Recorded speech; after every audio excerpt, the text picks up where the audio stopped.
এত টেনশন করার মতো কিছু হয়নি। আমি এখন বড় হয়েছি, রাস্তায় বের হলে আমি রাস্তাঘাট চিনি, বাসায় ফেরত আসতে পারি। সো আমাকে নিয়ে ছোট বাচ্চাদের মতো টেনশন করবে না।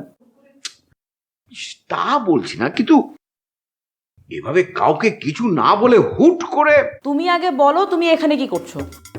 আমি তো বাসার গার্ডকে বলে রেখে গিয়েছিলাম যেন আমি বাড়ি ফেরা না পর্যন্ত তুমি কোথাও না যেতে পারো। বাসায় ফিরে দেখি তুমিই নেই, এই জন্য আমার বাধ্য হয়ে এখানে আসতে হলো।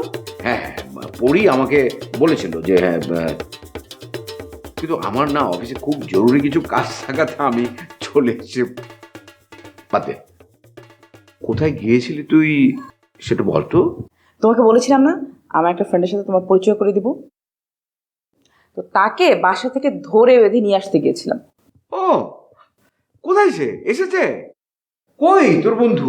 ওকে ডেকে নিয়ে আয়। কই এসো।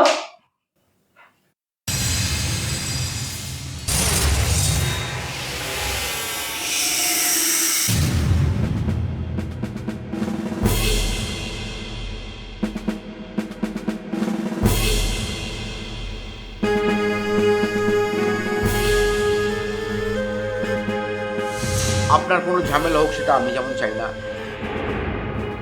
আর আপনার জন্য আমার কোনো ঝামেলা হোক সেটা আপনি নিশ্চয় চাইবেন না। ঠিক বলেছেন, আমার কোনো ঝামেলা হোক সেটা আমি চাই না।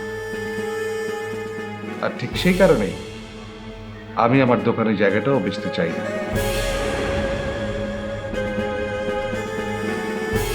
I am sorry.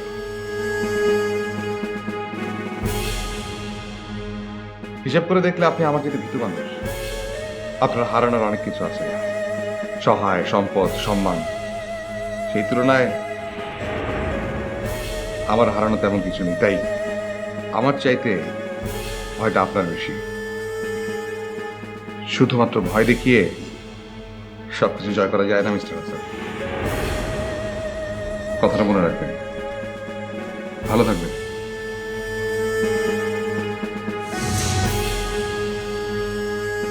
মিঠাই, ও হচ্ছে আমার সেই ছোট্টবেলার প্রিয় বন্ধু ইন্তু। আর ইন্তু, এটা হচ্ছে আমার ওয়ান অ্যান্ড অনলি মিঠাই।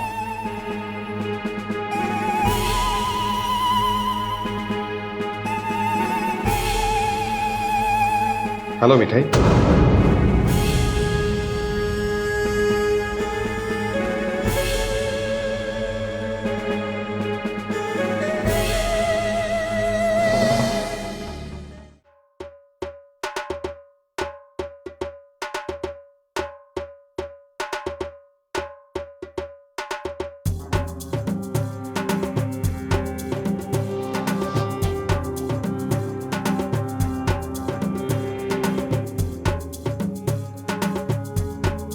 মিঠাই, হ্যাঁ, ও আপনি, হ্যাঁ আপনি তাহলে ইন্তু।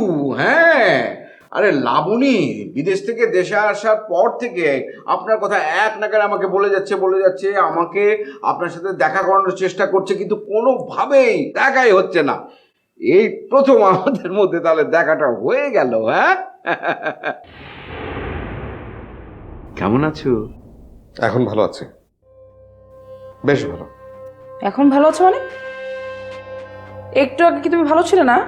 আসলে সারাক্ষণই তো নানান ধরনের টেনশনের মধ্যে আছি, কিন্তু তোমার মিঠাইকে দেখার পর থেকে কেমন যেন টেনশনগুলো সব দূরে সরে গেল।